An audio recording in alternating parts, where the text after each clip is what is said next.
Hey everyone, Bill Lethman here for MoneyEvolution.com. In today's video blog, I'm going to be talking about how does an indexed annuity work.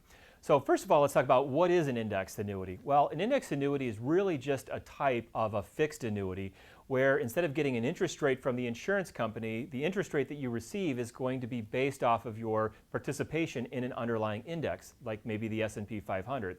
I know there's a lot of people out there that refer to these as hybrid annuities. Hybrid annuity is really not an official term, but I know a lot of people out there refer to them as that. So if you see the terminology hybrid, this is usually what they're referring to. Now there's going to be two important components to an indexed annuity that we're going to talk about here. The first one is going to be the interest crediting method. And let's talk about that for here just a second. And again, let's use the example of the Standard & Poor's 500. So let's say that that is the index that you choose. And depending on the annuity, you might have a number of different indexes that you can pick and choose from that can range from portfolios or indexes that might be 100% stock-based to portfolios that might have a mixture of stocks and bonds. There's a couple of things that are going to be important to look at though. One is what is that crediting method and how is your interest going to be accumulated every year? And that's usually going to be done with either what's referred to as a cap or a spread. And again, so let's say we're using the S&P 500 here. And so a cap would be an upper limit to how much you're able to make within that annuity. So if we have a cap rate of 5%, what that means is that if the S&P 500 goes up, whether it's 2% or it goes up 5%, you can make up to 5% with that. But if the index goes up 7% or 17%, the most that you can make would be a 5% return on that, because that's the cap, or they think of it like the upper ceiling. The second way they do that, and that's going to be, we'll call that cap. And the second thing is going to be what's referred to as a spread. And a spread is an amount that would get deducted from that index's return before your interest is credited. So if we kept the example the same, we said that it's the S&P 500 and it had a spread of 2%.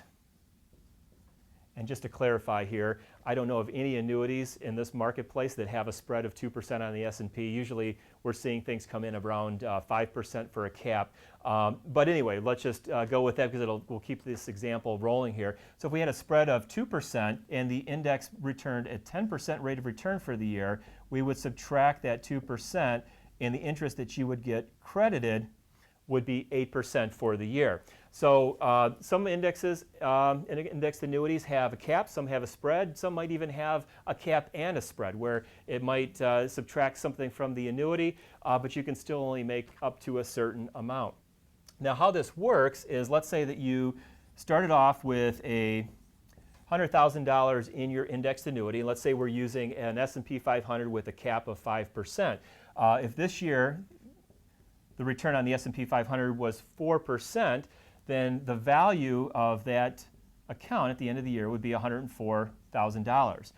Let's say the next year the market tanks, and whether it goes down 10%, 20%, or even 50%, the worst that you can do in a year would be zero, because from one point to another, your principal is essentially protected within the annuity. And that's one of the main benefits of this type of annuity, is that your money is generally pretty safe with this. The following year, let's say the market does 12%. Well, we can only make 5% because that's our cap, and I'm running out of room here, but you get the idea that you can make 5%. And this can go on like this for quite a long period of time. As long as you keep that money in the annuity, you're going to continue getting that upside potential. So a couple things on that. So the crediting method, whether you have a cap or a spread, what index you're choosing, and then the other factor that's going to be in there is the term. So most often we see S&P 500 indexes with a one-year point-to-point, which means that from the day that you start until basically that same day the following year, they're going to take a snapshot. What was the S&P at the beginning of the period and what was it at the end? And if it was positive, they're going to calculate out that interest and credit that to your account. Some indexes might be a little bit longer. You might have a 2-year or a 3-year index, which means that it's going to be point to point over a 2 or 3 year time period. So you want to keep that in mind. The second thing that we want to look at as a feature here is we have the interest crediting method, and I'm going to put this over here, is there might be an income or a withdrawal feature to the annuity. So again, one of the reasons that a lot of people look at buying annuities is they want this for an income stream or a withdrawal stream that they can take out for themselves, most likely in retirement.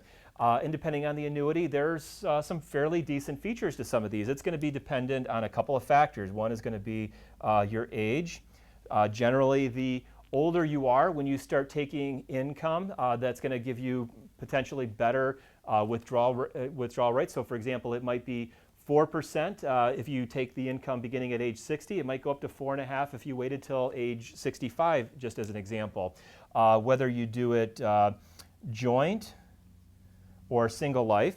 So if you want to have the income guaranteed for as long as either you or your spouse are alive, that would be a joint benefit, and obviously that's going to reduce that amount. So you might get, again, you might get 4.5% if it's just based off of your lifetime, but it might drop to 4% if you want it guaranteed over you and your spouse's lifetime. And then also too, the final thing might be the number of years that you wait before you start taking that income. So if you invested the money into the annuity at age 60, but you waited until age 65 to start taking those withdrawals or that income, some annuities have a feature that will give you an automatic increase in what that future withdrawal or income benefit might be. So that would be the final feature with that. So lots of different moving parts within this type of an annuity. So be sure to do your homework and to really make sure you understand all of the intricacies of the annuity that you're looking at doing. Oh, and one thing I was going to think about here is this income feature oftentimes has a rider cost. And that cost could be, maybe anywhere from a little bit less than 1%. It could be a little bit more than 1%. So that would be something that would come off of the value. So even in one of those years where maybe the market went sideways, you still might see a little bit of a drop if that 1% were to come off of that. So just to be clear on that, I wanted to point that out as well, that there could be a rider fee in there for some of those. Some of them that don't have an income feature don't have a rider cost, and really there's no cost at all other than what's built into either those caps or those spreads. So this is going to be part of a video series. I've already got, I think, several videos up on our YouTube channel under an annuity playlist. So if you haven't seen some of those other videos, check those out. And as more topics come up, we'll continue probably to add to that playlist. And check that out. If you have questions, feel free to call us. We can either review or walk you through an annuity that you may already own, or we can answer questions about an annuity that you're thinking about buying, or if you want to see how an annuity might fit into your retirement portfolio. So anyway, that's it. I hope you enjoyed this video. Check out some of our other stuff on moneyevolution.com, and I will see you back in our next video. Thanks.